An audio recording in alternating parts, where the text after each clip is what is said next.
Are you ready for rapid fire? I'm always ready, baby. This is the last regular season rapid fire, so it is. That's true. Pretty fired up for Very it. true. Here we go. Scale of 1 to 10. Where do you put Stanford on Notre Dame's rivalry scale, Jesse?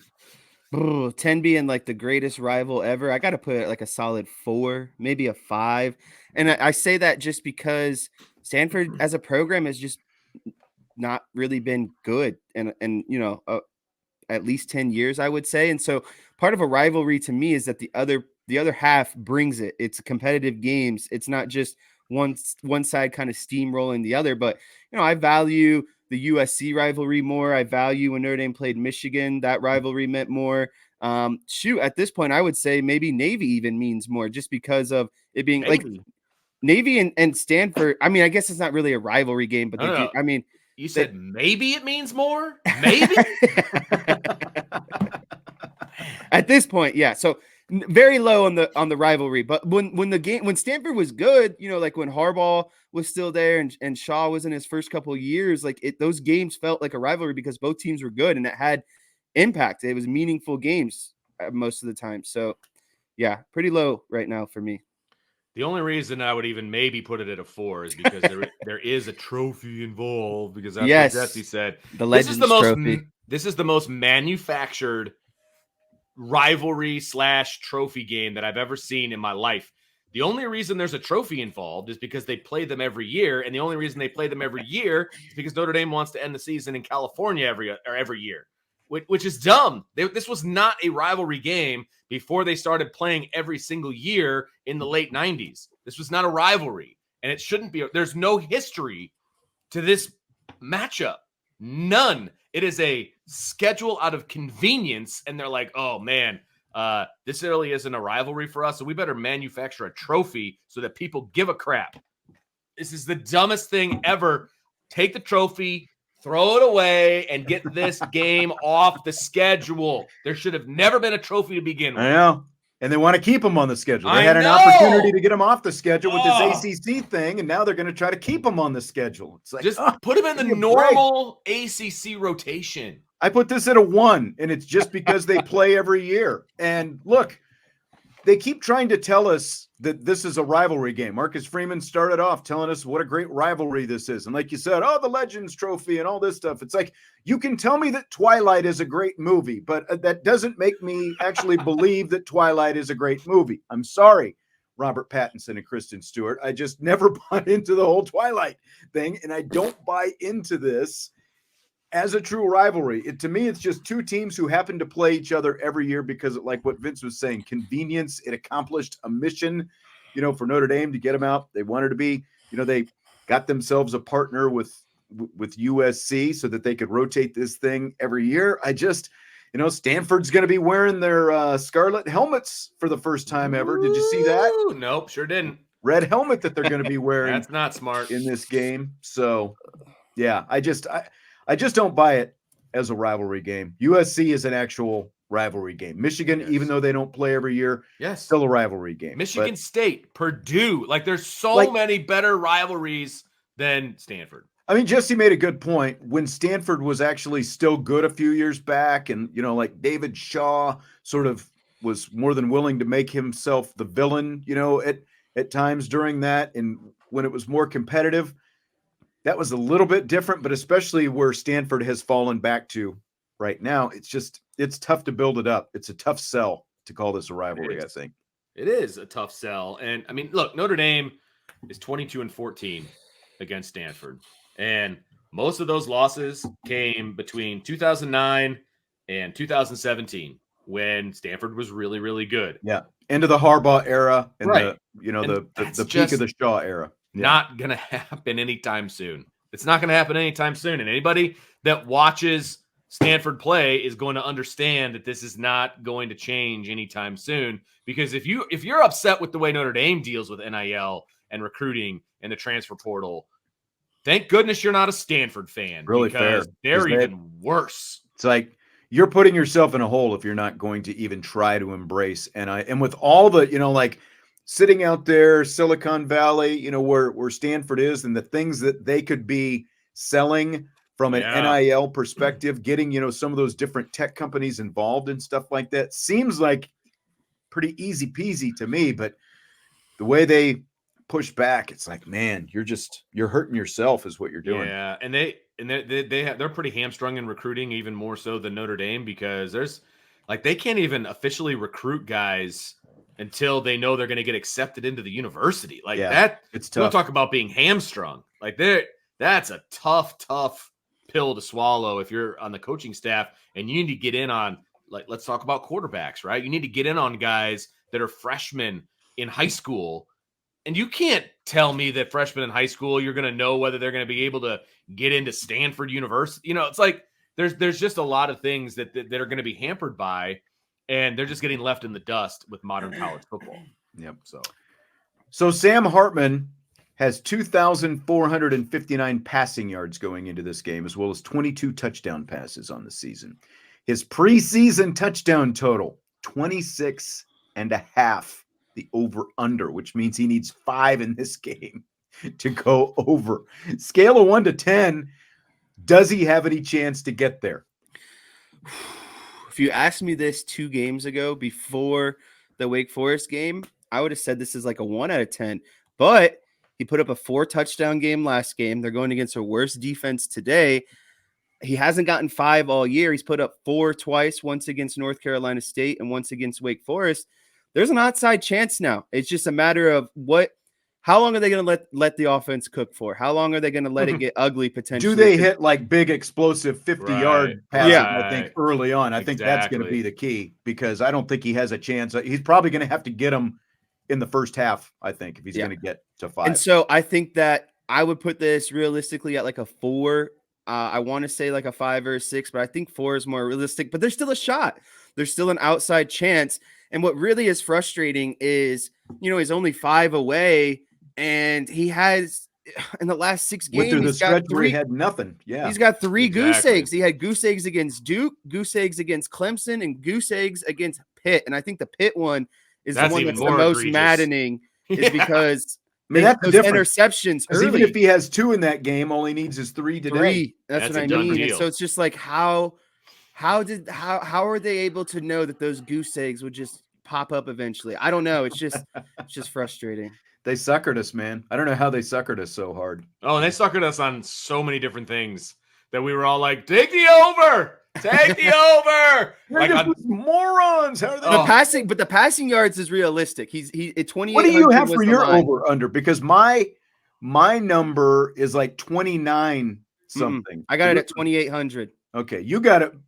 So I think I got it like early on. I still thought he was going to get to 3,000 yards before the season ever started, but I think it was like you got it after the action started, Jesse, when the number came down a little bit. I got it a little too high. So I just need 250 passing yards for that 2,800. Doable. That's really doable. Yeah, it's definitely doable. I would have more faith in the yards than I would the touchdowns, obviously. I just don't think he's going to get to 5. Number one, I don't think he's going to be in the game long enough.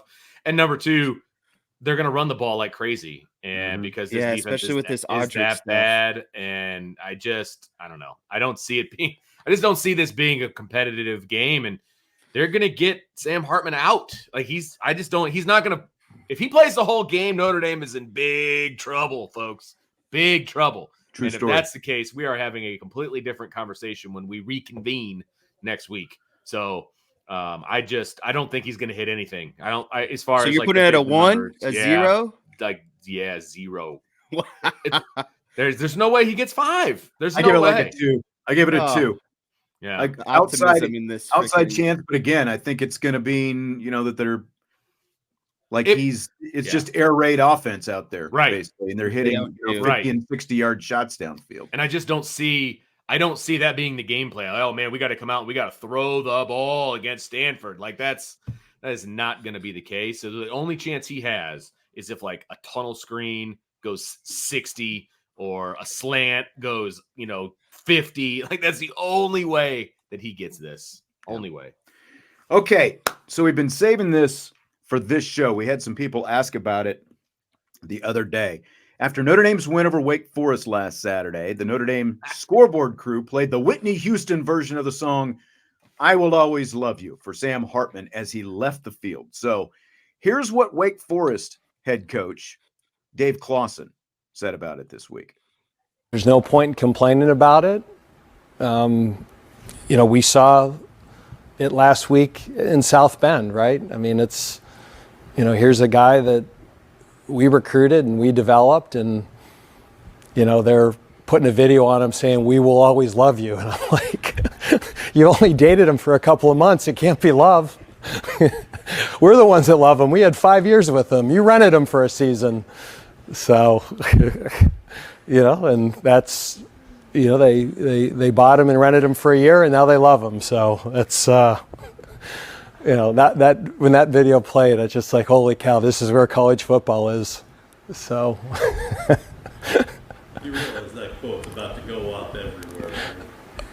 Whatever. I'm past the point. I mean, it is what it is, right? And again, Sam and I had a great discussion before the game and after the game, and I love the young man, I really do, and I don't blame him at all for what he did.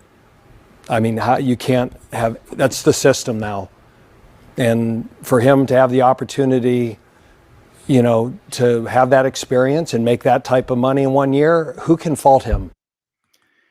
All right, Vince, so I'm going to start with you. You were there. You got to see the whole thing in person. You hear Dave Clawson's comments there, and like how prophetic that guy in the media was. Like, you realize that quote's about to go viral, right? And here right. We are. It's been viral all week. So what do you think? Well, first of all, they played it when he got pulled from the game. So it was like it wasn't during the broadcast. It was during a commercial break, right? And Steve Angeli's warming up, that kind of a thing. And he's just off to the side. He's got his helmet off, as far as Sam Hartman, that is. And so if you weren't in the stadium, you had no idea that this took place. What was going on? Yeah. I don't think they showed it on the TV copy, right? First of all, it was hilarious. I thought I took it as it was hilarious. Like, it was really funny. Yeah. Right. And he was, and that's what I thought when I heard it, right. Like, he was funny. super embarrassed by it. And he kept pointing at somebody. I think he was pointing at the offensive line.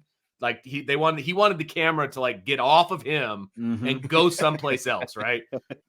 It was hilarious. It was really, really funny. Like, I give a lot of props to the Notre Dame video board for like doing that, because I thought it was really, really funny in the moment, right? And I was there. It was in the moment. It was funny. Dave Clawson, I don't know what he's supposed to say when he gets asked about that, because he point blank got asked about it, right? He didn't bring it up. No, he was asked about something else, and he segued into this. Like, he wasn't even asked about. So, first of all, number one, you need to be paying more attention to the team that's losing 36-5 or whatever the score was. What they're putting up on the scoreboard, yeah. Like, why are you worried about what's happening on the video board, dude? Like, let it go. There's definitely some sour grapes there, because they took his quarterback and they whooped his butt and all of these. There's sour grapes there, right? And that's fine. I get it. I mean, if I was in his shoes, I would probably feel the same way. But, I think he kind of embarrassed himself by saying some of the things that he did. But I get what he's saying. I understand where he's coming from. It was a joke, man. Like, nobody's professing their love. But here's the other thing. Sam Hartman embraced Notre Dame when he came here. And the entire season said all the right things, did all the right things, 100%. Like, get mad at Sam for loving Notre Dame, or at least on the face of everything, loving Notre Dame. It's clear that he embraced the entire situation. So it's a two-way street, Dave. Like, it's not just unrequited love. This is a relationship. Yes. And Sam Hartman's always going to be considered a Notre Dame man. And it is what it is. So, first of all, this is big jealous X energy for me from Mr. Clawson. It just screams jealous X. But, like you said, Vince, this wasn't supposed to be something that's serious. Everyone fangirls over Sam Hartman. Like, yes, my friends, 100%. My group chat of all guy friends fangirl over Sam Hartman, right? And so it's like, you can only imagine all of the women out there who tune in. Just like, I know I've seen people on Twitter say like, "Oh, I'm an Ohio State fan, but man, that Sam Hartman guy, I would ooh." And so it's just like they're playing into that. Like, everyone knows who Sam Hartman is. He's a great guy.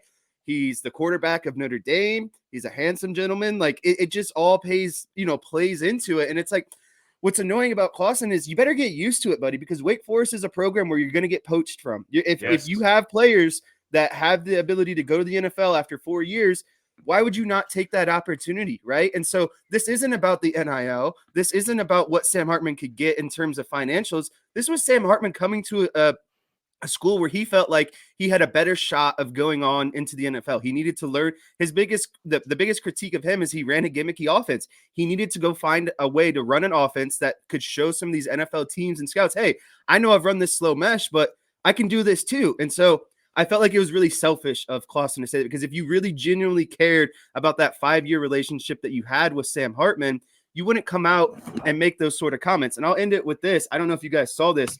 Sam Hartman on Instagram last night posted about 10 picture slide, and it says, it's a quote from Batman, and it says, you either die a hero or you live long enough to see yourself become the villain.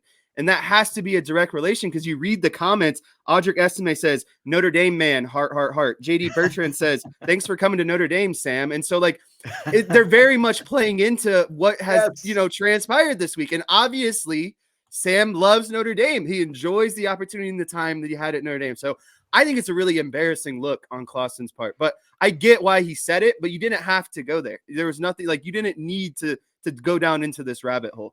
Especially unprovoked, because again, he was asked about something else and led into this on his own.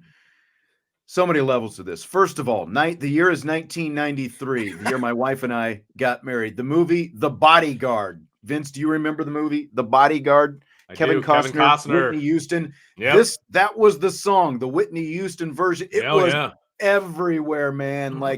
You could not get, I think it was #1 for I don't know how long. You could not get away from that song. So it's it's a little bit much. Personally, the Dolly Parton version, the original, a little bit better than this, I think. Maybe it's because, Whitney was a great singer, obviously, but that song reverberates in my head. 2, it is a jilted lover situation, like Dave Clawson. I get it. It's like you were dating someone, and then after the breakup, you're forced to sit there, in the pew watching them get married. Don't go to the wedding then, man. or like the wedding reception. It's like first dance time. I will always love you. And Clawson's got to sit there and watch this dance go on. But he was lucky to have him for 5 years to begin with. I mean, just think about where college football is. Like he said, that's where college football is.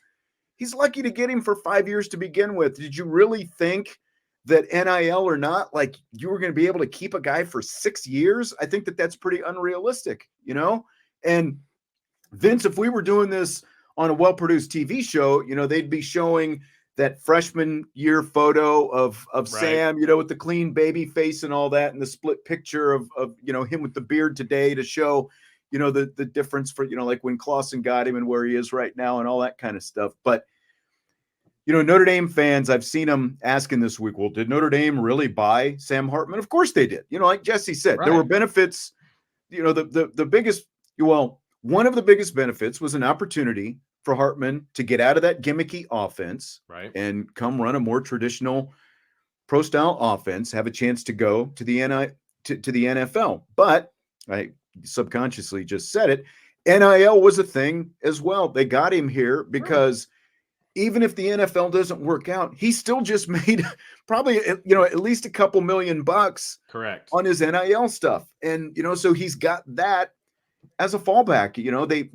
They pitched him, how someone like him, could come here to Notre Dame, be the quarterback at Notre Dame, make a lot of NIL money. And also, they didn't break out their own pot of gold, to do it. Right. But they told him, look, you can come here and you can get a lot of NIL money. And it worked out. The Beats by Dre and Under Armour before the season ever started, and maybe the King of Dublin threw something in there too. I don't know. But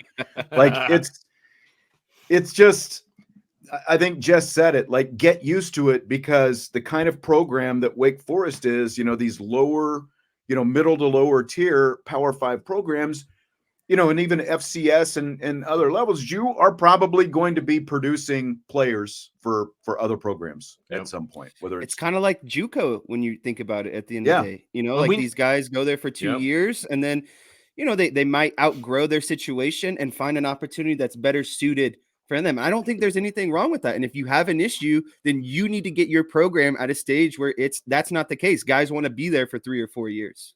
Well, and that's what we all knew was going to happen with NIL anyway. The big programs were going to get bigger and better, and they were going to use the lower programs to make themselves better. And it's always been the case. Like, guys have been transferring up Right. since before NIL. It's just now it's more prominent, and it's out in the open, and it's like, hey, here it is. And did Notre Dame, like, was there a check written and signed by Father Jenkins? No, but Notre Dame facilitated those deals that he got. And Right. Notre Dame promised him, like, look, you're the quarterback at Wake Forest for 5 years. We will instantaneously raise your profile off the field if you come to Notre Dame. Yeah. Period. End of discussion. He has opportunities here at Notre Dame Right. that he didn't have at Wake Forest because he's the quarterback at Absolutely. Notre Dame. And this goes back to what we were talking about earlier in the show. Notre Dame, I realize they're hesitant, on, but there are ample NIL opportunities at Notre Dame. Notre Dame needs to do a little bit better job of, maybe a lot better job of making that more public to combat some of the negative recruiting type stuff, negative things that float out about, oh, you can't get NIL at Notre Dame. Just look at Sam Hartman. He's the poster child. That's all you got to do.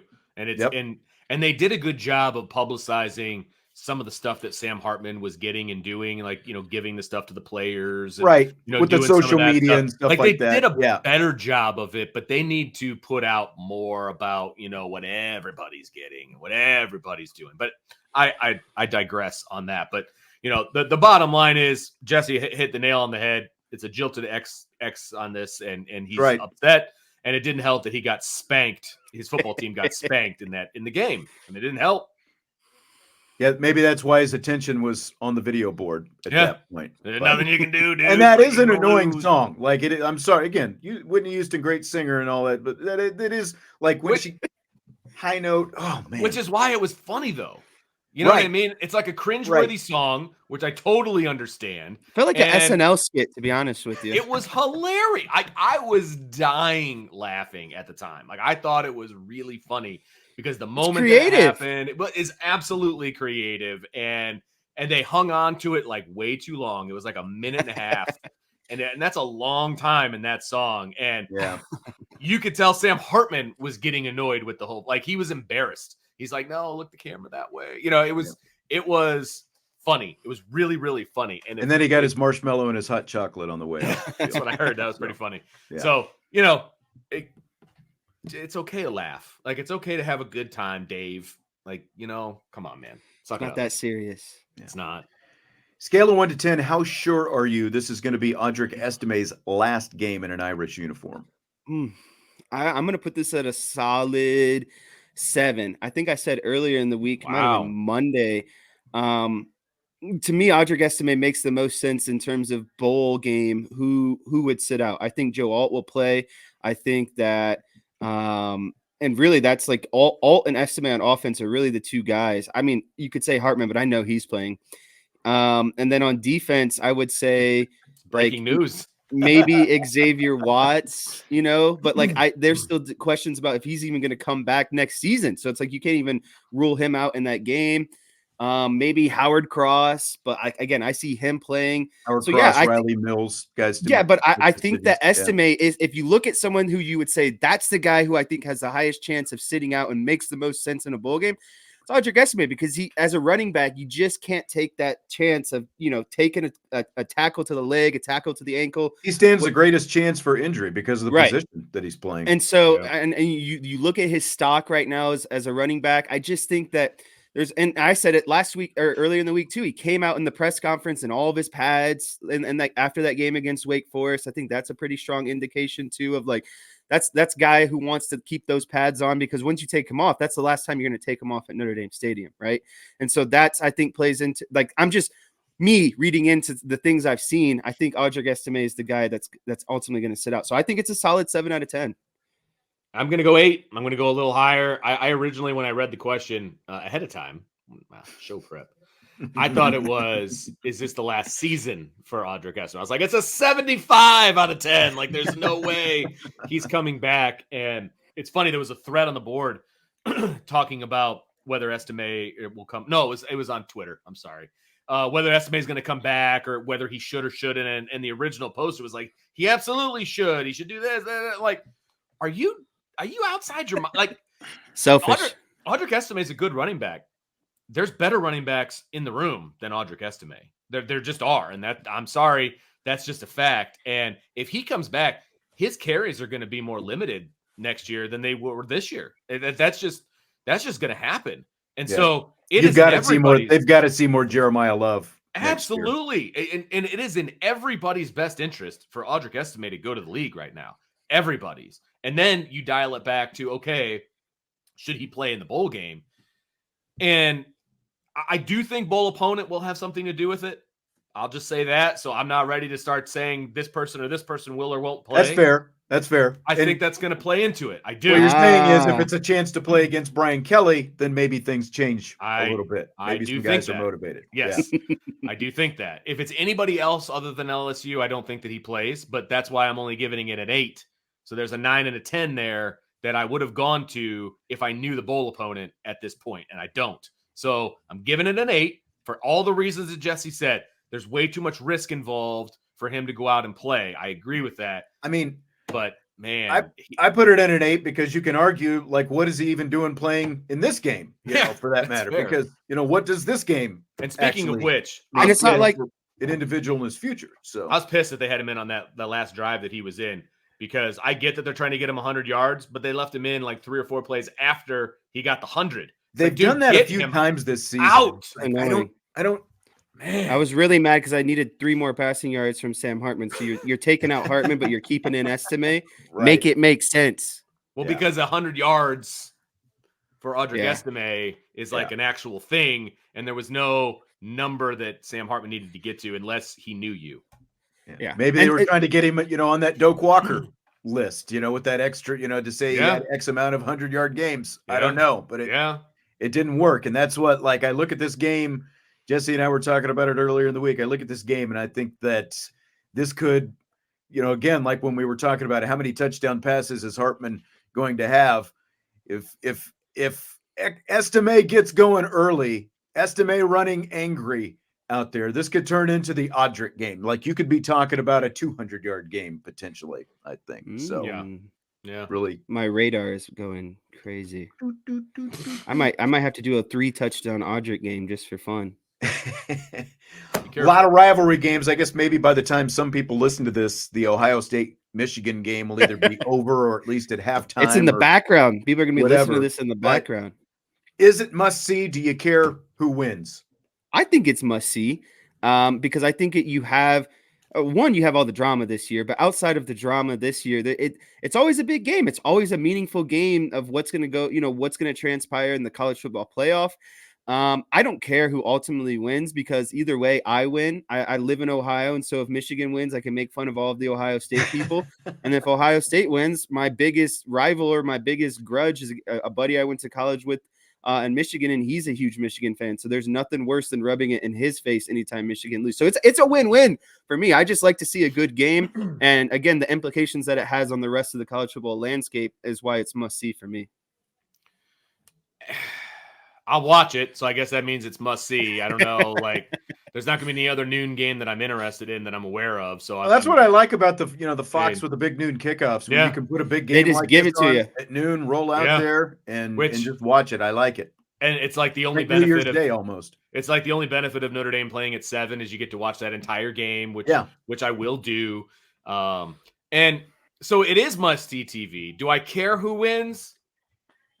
Not really. Like I guess I dislike both teams, but with everything so it's always a win-win. Yeah, but with everything that's going on right now, I do care if Michigan loses. Like I would very much be in favor of that. And I probably, even if all of this stuff wasn't going on, I would still root against Michigan because that's just what I do. So I do care who wins, but at the end of the day, it's like, does it change anything about my life? No, I don't. I'm not going to lose sleep if Michigan happens to win that game. I'll just be annoyed. So, I care, I guess.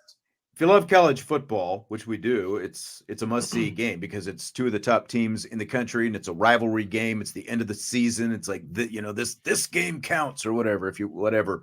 But this has always been the Schadenfreude game to me. It's like I've always pulled for the team that is going to mess up the other one's season the most when Michigan and Ohio State play, but they're both undefeated. And obviously they both still have a chance, just like last year, of getting in the playoff. But at least we know pretty much the winner of this game is getting into the playoff. And then it'll be a matter of, what the game looks like if the loser gets in and all that kind of stuff. So do I care who wins? Kind of like what Vince said, I'm probably slightly pulling for Ohio State just a little bit more, just because of all the crybaby stuff that Michigan has been doing for the last month with all this sign stealing. You're not stop being martyrs. Like, you did it. You acknowledge you did it.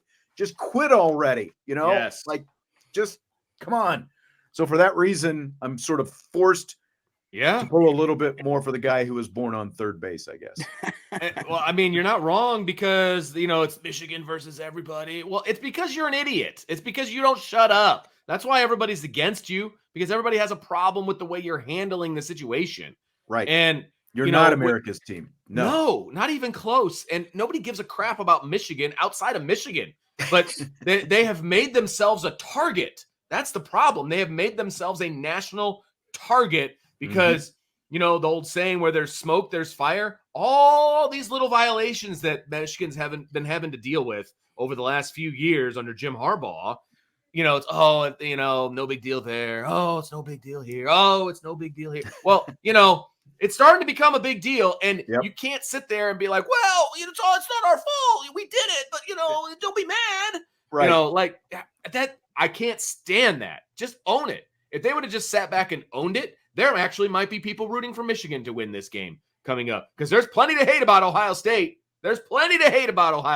Believe me, I am not a fan of the Bucknuts. But in this case, I hope they throttle Michigan in Michigan Stadium. I really do. Yeah. I mean, you're either going to watch the game as a total neutral party, or you've got to pull for somebody. So I can't watch games where I don't care. I can't. I have to be pulling for somebody for some reason. That's why gambling is great, right? Gives you a rooting interest. It was very easy to find a reason to root against Michigan. Should Florida State make the college football playoff without Jordan Travis if they go 13-0? I'm going to have to say yes, because I don't think that you should be judged off of, what potentially could be happen. You should only be judged off of what you have done. And if that were the case with Ohio State a few years ago, they would have, they would have got left out. But Cardale Jones found a way for them to win in the playoffs. Right. And to me, that's enough to say that any team could have that happen. We don't know what Florida State's backups look like. We're going to find out here, in these last two games that they're going to play in. But if they find a way to win with the backup against Florida, who's, not great, and a good Louisville team in the ACC championship, of course they do. You don't deserve to be penalized again for what could be forecasted to happen. You should be rewarded for what you have done. And so I do think that they should deserve their chance at 13-0. I completely agree with Jesse. If they're 13-0, they belong in. You can't knock a team if they're one of the only undefeated teams in the country in a Power 5 conference. They won their conference. They did all the things that they're supposed to do.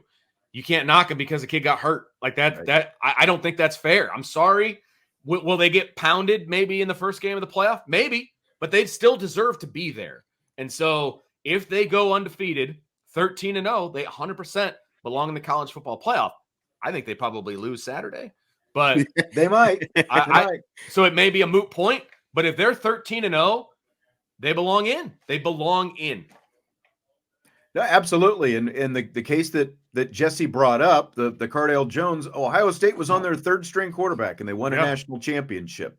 Like, if they keep winning with the back, and that's what they've still got two more chances to show that they deserve to be in. Obviously, if they lose one of these games, then no, they don't deserve to be in the playoff. But if they go 13-0 with the backup quarterback, I think they absolutely deserve to be in there. There's no reason to leave them out, because again, there's precedent that's happened before. It's a good call.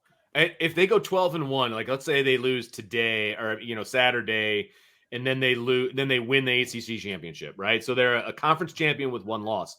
Now you're comparing a lot of one-loss conference champions. Yeah, it's a so lot if different. if you're comparing resumes, then I think they fall behind because of the Travis injury. Right. So that's where I think it comes into play if they Yeah. lose the game.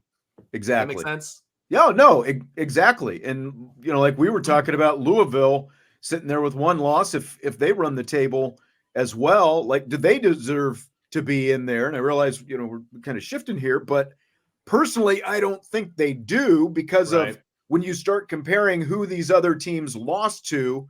The Pittsburgh loss is a lot worse for Louisville than any of these other teams they're going to have for a loss. I think an injured Jordan Travis is better than Plummer at quarterback too. So you take that into account. Yeah. Yep. Exactly.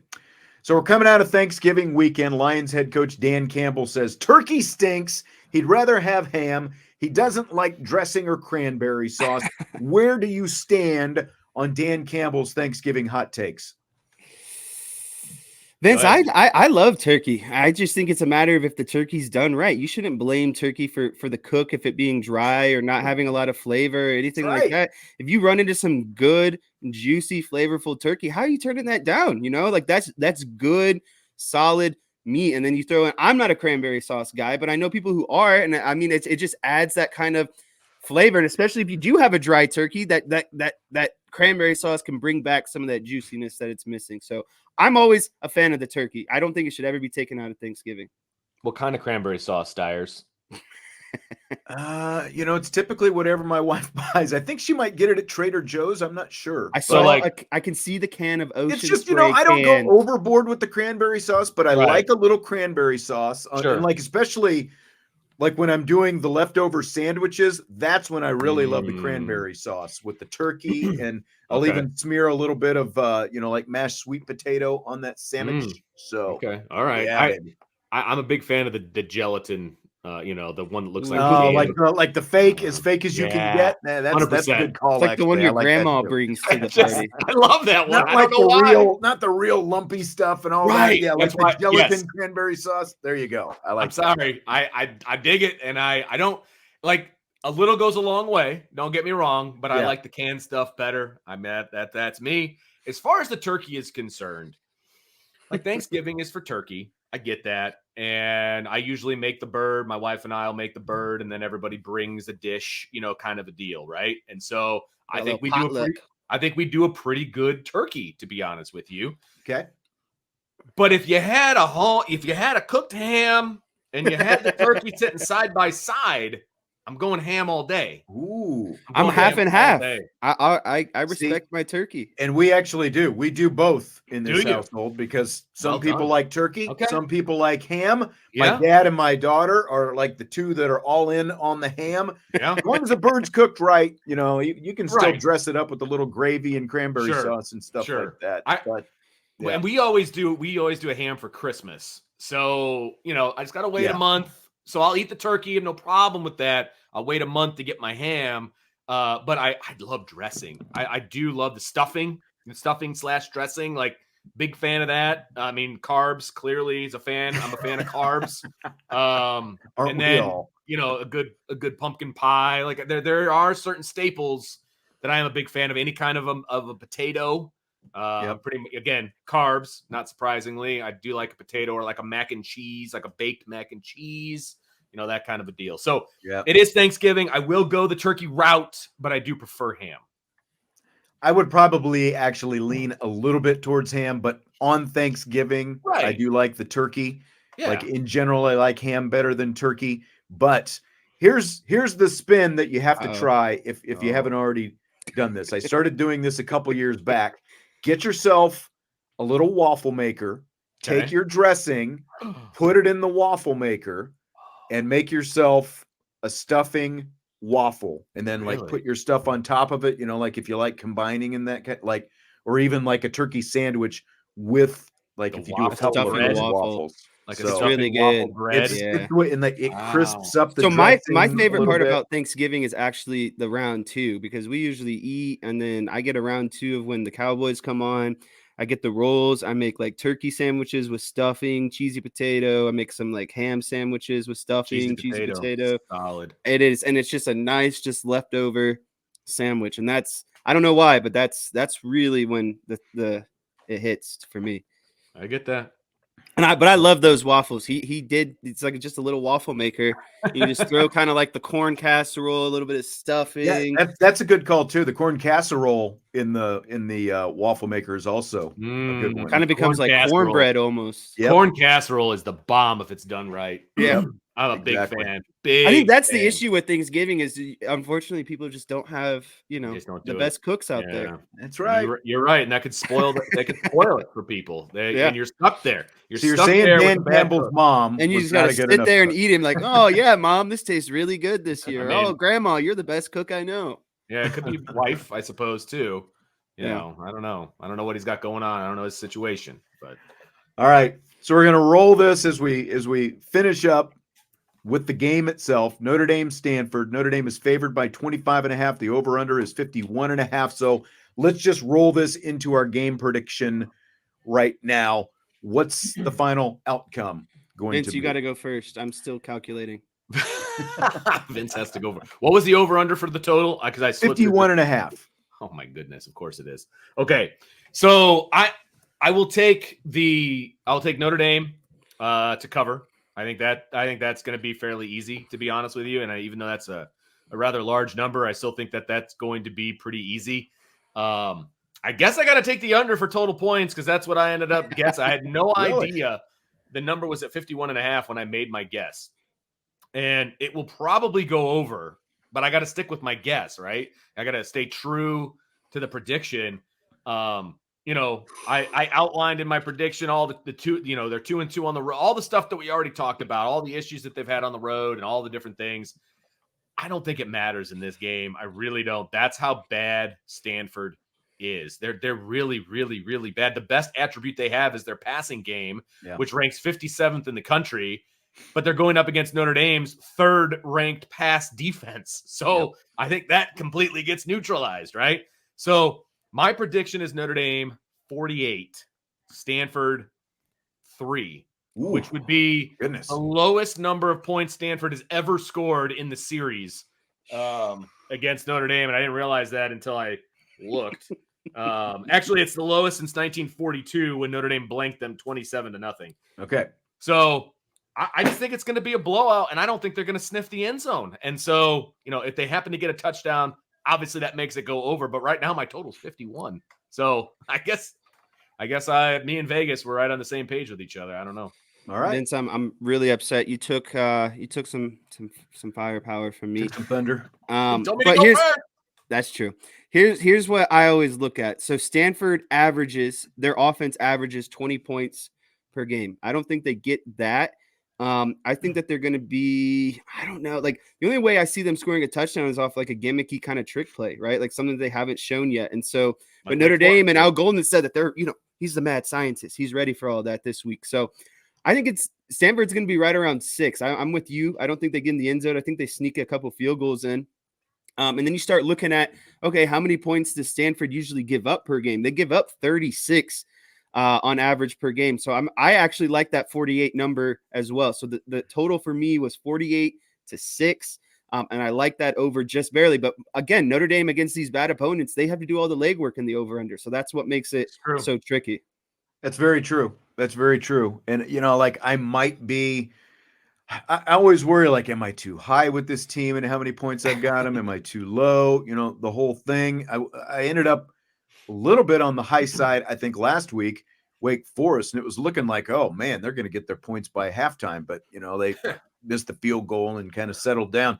I've got Notre Dame winning 42-13. Got a little bit maybe of a medium between you guys. And I do think that there's still upside with what Notre Dame can score. It's kind of depends on how quickly this thing gets out of hand, and it should get out of hand because of all the things that you guys touched on right there with the the stat rankings and all that different kind of stuff. I don't have to rehash that. It's the bottom line is it's a bad defensive team Notre Dame is facing, a little bit better offensively in terms of what they can score, but they also don't go up against that many good defenses out there on the West Coast. And this is going to be That's what I mean. like this is going to be. Joel Klatt tried to say that Oregon was the best defense that USC has faced this year, when in fact it is actually Notre Dame's, and this is going to be the best defense that Stanford has faced this year. So 42-13, Notre Dame winning.